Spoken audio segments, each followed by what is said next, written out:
tenés que ser perfectamente obediente para que yo te bendiga. Ese parece ser el mensaje de Dios a nosotros los seres humanos en la Biblia. La perfecta obediencia agrada al Señor. Ay, no, este chucho. Fíjese bien, Dios es santo y por lo tanto Él exige santidad y obediencia de sus criaturas. Él ha dado su ley, Él ha dado sus mandamientos y ser obediente a medias no es suficiente. Usted y yo tendríamos que ser 100% obedientes. El problema es que usted y yo somos seres humanos imperfectos, caímos en pecado a partir de Adán y ahora es imposible que un ser humano sea 100% obediente a la ley de Dios. Por más buenas obras, por más disciplina, por más esfuerzo que usted ponga, ningún ser humano puede llegar al estándar de Dios, la obediencia perfecta que Él demanda de sus criaturas. ¿Cuál es pues entonces la solución? ¿Cómo podremos ser salvos? Y la respuesta está en nuestro Señor Jesucristo. Nuestro Señor Jesucristo, siendo Dios, se hizo hombre por amor para salvar a los hombres imperfectos. Mire qué tremendo. Él vino a este mundo, se hizo hombre y fue un ser humano perfecto. Dice la palabra de Dios que Él se hizo obediente hasta la muerte y muerte de cruz. La vida perfecta de Cristo, su rectitud y su obediencia perfecta a la ley del Señor. Jesucristo nunca pecó. Esa obediencia perfecta es la que nos salva porque usted y yo ponemos nuestra fe en Él. Ahora esa obediencia perfecta nos es puesta a nuestra cuenta. Como seres humanos somos representados delante del Padre por la perfecta obediencia de Cristo. La única manera de no recibir maldición sobre nuestra vida, la única manera de ser perfectamente obedientes y bendecidos por el Señor, es poniendo nuestra confianza en Jesucristo. Él vivió en perfecta obediencia al Padre. Ahora, en Cristo no solo obtenemos salvación, perdón de pecados, sino que en Cristo también tenemos la clave para crecer en obediencia a nosotros. El Señor no solo te declara como si fuera justo, Él literalmente nos va haciendo más justos. Su Espíritu Santo en nosotros, su bendita palabra, cada día nos va transformando, haciéndonos más obedientes a la palabra de Dios. Aún como cristianos, nuestra obediencia va a ser imperfecta, pero ahora el Señor nos acepta por la sangre de Cristo, a pesar de nuestras imperfecciones. Decimos en buen salvadoreño, a pesar de nuestras chambonadas, el Señor nos acepta por Jesucristo y su Espíritu Santo nos va transformando. Miren 1 Samuel 15, cómo se metió en problemas este rey Saúl por su desobediencia.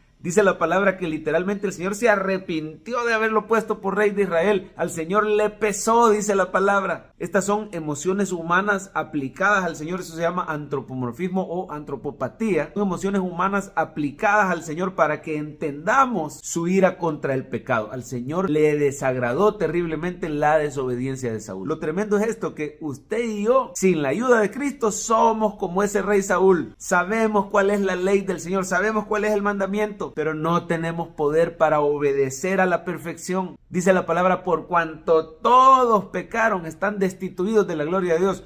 Todos somos Saúl. Sin Cristo, Saúl representa la confianza en el ser humano. Saúl representa el humanismo. Mire, no había nadie tan alto, tan fuerte, tan apuesto como él en todo el reino de Israel. Representa poner su confianza en el hombre, en la fuerza humana, en la astucia, en la inteligencia. Saúl, el prototipo del incrédulo, porque realmente no creía la palabra de Jehová. ¿Cómo sabemos que no creía? Porque no la obedecía. Le habían dicho, usted lo puede leer en casa, le habían dicho que ejecutara juicio contra Amalek. Por cierto, este era un juicio retrasado. Mire cómo la ira de Dios puede tardar por su misericordia. Dice que Él es lento para la ira y grande en misericordia, pero tarde o temprano, si no se arrepiente el ser humano, la ira de Dios va a llegar. Y así fue contra Amalek. El Señor va a ejecutar su juicio contra toda la nación de Amalek por lo que le habían hecho a Israel hacía mucho tiempo. Pero viene este Saúl en su incredulidad, en su materialismo, en su desobediencia, en su orgullo, en su dureza de corazón. Así es el ser humano sin Cristo. Viene este Saúl, ejecuta un juicio a medias y se agarra lo mejor del botín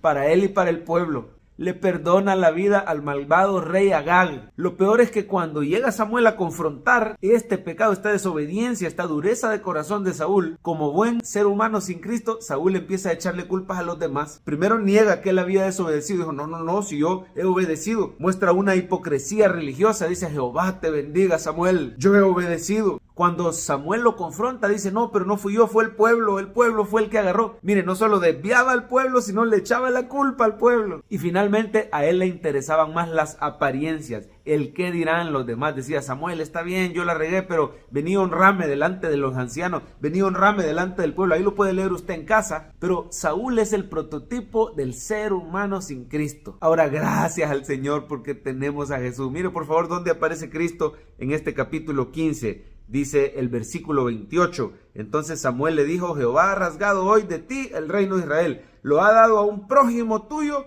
mejor que tú. Jesucristo es ese prójimo nuestro que es mejor que nosotros. Donde usted es débil, donde usted es desobediente, el Señor Jesucristo fue perfecto. Él es ese prójimo que es mejor que nosotros. Aquí en el plano inmediato, el Señor le iba a dar el reino a David, pero David representa al Señor Jesucristo, porque usted y yo sabemos que David fue imperfecto, cometió pecados y algunos de ellos muy graves y muy escandalosos, pero Cristo Jesús es ese descendiente de David que nunca pecó, que siempre obedeció al Padre. Usted y yo tenemos perdón de pecados, somos bendecidos, se nos quita la maldición poniendo nuestra fe en la obediencia perfecta de Cristo. En Cristo Jesús también crecemos nosotros mismos en obediencia. Ponga su fe en el Señor, adórelo todos los días, agradézcale, recuerde su obra de salvación por usted. Deleítese en los mandamientos del Señor por amor. Pidámosle al Señor crecer en obediencia a sus mandamientos, porque ahora nuestro rey no es el ser humano, nuestro rey no es nuestro ego, no es nuestro propio corazón. Ahora nuestro rey es Cristo Jesús, ese prójimo que es mejor que nosotros, esa gloria de Israel. Y si Él es nuestro rey, obedezcámosle y contémosle a otros que solo en Jesús hay salvación.